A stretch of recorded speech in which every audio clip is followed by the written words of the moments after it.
जिस स्थान पर गौ माता को बांधा गया हो और गाय अपने बछड़े को, बछिया को जन्म देती हो, उस स्थान पर उसकी मिट्टी, उसकी मृदा, उस जगह की रज, जब मकान का मुहूर्त होता है, दुकान खोली जाती है, दुकान बनाई जाती है, दुकान में कोई अग्नि का प्रवेश हो, उससे पहले जहां पर गाय ने अपने बछड़े को जन्म दिया हो, बच्चे को जन्म दिया हो, उस स्थान की मिट्टी उस भूमि पर लेपन कर दी जाए तो जिंदगी में कभी संपदा की कमी नहीं हो सकती।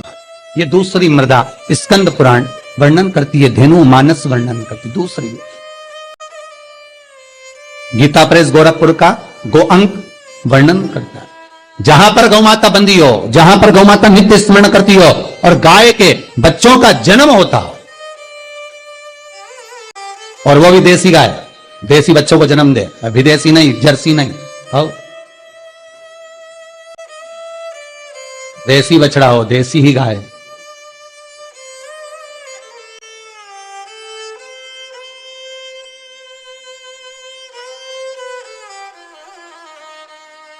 महाराज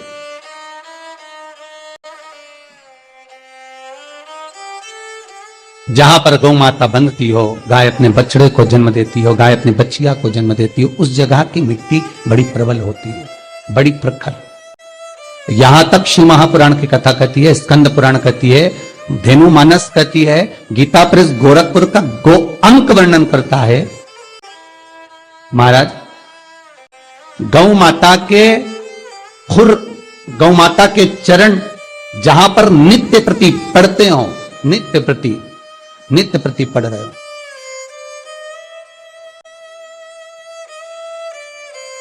चरण पढ़ने पर गौ माता के खुर में से गोलोचनी निकलती है। हमारे वो गोलोचनी सफेद कलर की होती है,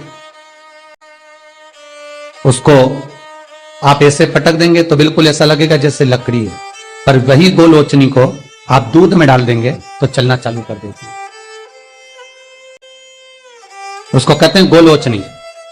गो अंक में वर्णन है इसका, स्कंद पुराण में इसका वर्णन। जिस जगह पर गाय बछड़े को जन्म दे, बच्चिया को जन्म दे, और जन्म देते समय पर गौ माता को जब कष्ट की अनुभूति होती है, जो कष्ट जैसे एक नारी का कष्ट होता है, वैसे ही गौ माता का कष्ट होता है।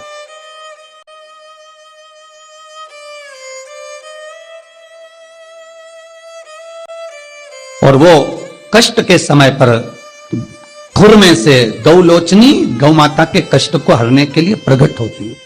उस गौलोचनी का जिह्वा से गौ माता चाटन करती है, चाटती है, और चाटने के बाद जो बछड़ा जन्म देती है, उस बछड़े को अपनी जिह्वा से एक बार चाट लेती है।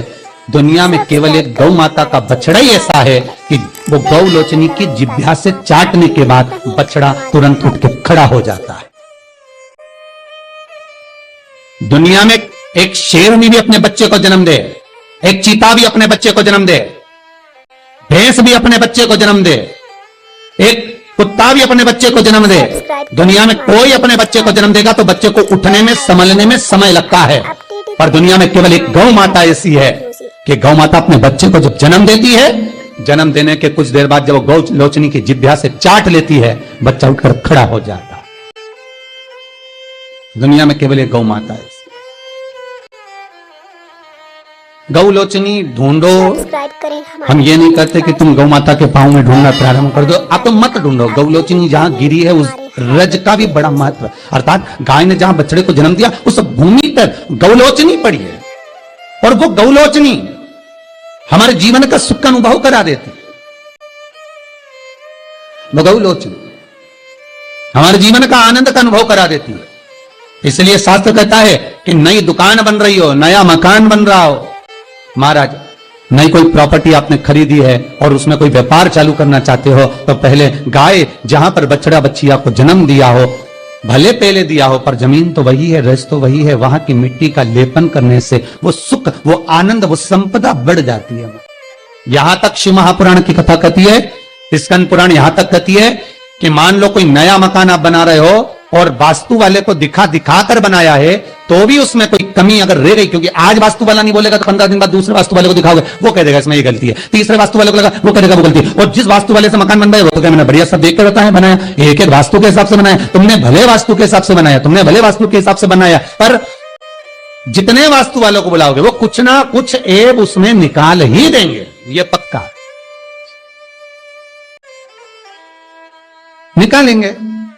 तुम किसी को पत्रिका दिखाने चले जाओ, किसी को अपना हाथ दिखाने चले जाओ, तुम किसी से नक पूछने चले जाओ, तुम किसी वास्तुशास्त्री के पास चले जाओ, जब तक वो उसमें थोड़ा बहुत ऐब नहीं निकाले तो क्या मतलब कि उनकी नीति जो विद्या उसमें निकालना तो पड़ेगा ना।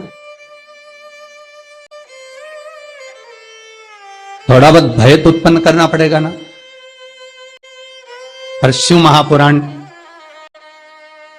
कहती है कि शंकर के पास आने के बाद कोई भय की बात होना ही नहीं चाहिए, कुछ भी नहीं।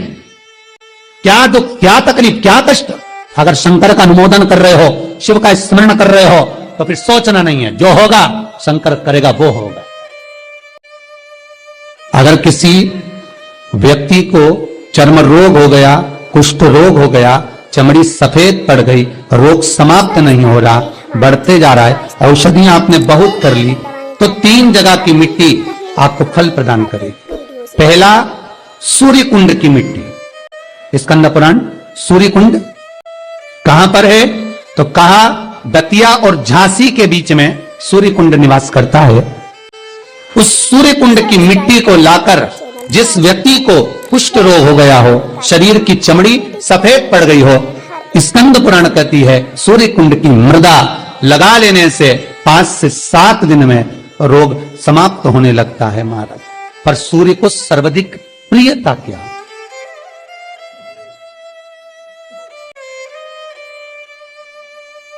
सब्सक्राइब करें हमारा channel Vastu facts, bell icon दबाएं ताकि आप अपडेटेड सर्वाधिक प्रियता हर एक सूर्य को क्या? क्योंकि सूर्य तपता है, तो उस तपन को मिटाने के लिए सूर्य देवता के शरीर पर गाय का घृत मला जाता। जैसे शनि को तेल लगाया जाता है, सूर्य को घृत मला जाता। इसलिए सूर्य कुंड का एक नियम है कि सूर्य कुंड पर से अगर मिट्टी लेकर आते हैं, शरीर पर लगाने के बाद जब शरीर का चर्म रोग समाप्त हो जाए, सफेद चमड़ी अपने वापिस रंग में आ जाए, तब आप जितनी कामना कर कर आते हैं उतना घी उस सूर्य कुंड के पास में डालना पड़ता है। 1 किलो, 2 किलो, आधा किलो, 250 ग्राम, 25 ग्राम, 50 ग्राम, जो आपने कामना करी है उतना चढ़ाना, पर वो घी गाय का होना चाहिए। सब्सक्राइब करें हमारा चैनल वास्तु फैक्ट्स, और उस घी का प्रयोग कोई नहीं कर सकता। इसलिए आज भी स्कंद पुराण में तो केवल सूर्य कुंड का वर्णन है, घृत का वर्णन है, पर स्थान आज भी झांसी और दतिया के बीच में जो सूर्य कुंड विराजमान है, आज भी वहां पर कुंड के पास में एक घी का कुआं है जिसमें घी डाला जाता है, पर उस घी का प्रयोग कोई दुनिया का व्यक्ति नहीं कर सकता। जो करता है वो शरीर में फफोले पड़ जाते हैं और बाद में सड़कर मर जाता है। बेल आइकन दबाएं ताकि आप अपडेटेड रहें हमारे हर एक वीडियो से। घृत है पर गंध नहीं, घृत है। 3 जगह की मृदा जीव को सुख का अनुभव कराती है। पहला सूर्य कुंड। महाराज श्री शिवाय नमस्तुभ्यम। आपको इस चैनल में गुरु जी द्वारा बताया गया उपाय बताएंगे, जिससे करने से आपके दुख समाप्त हो जाएगा।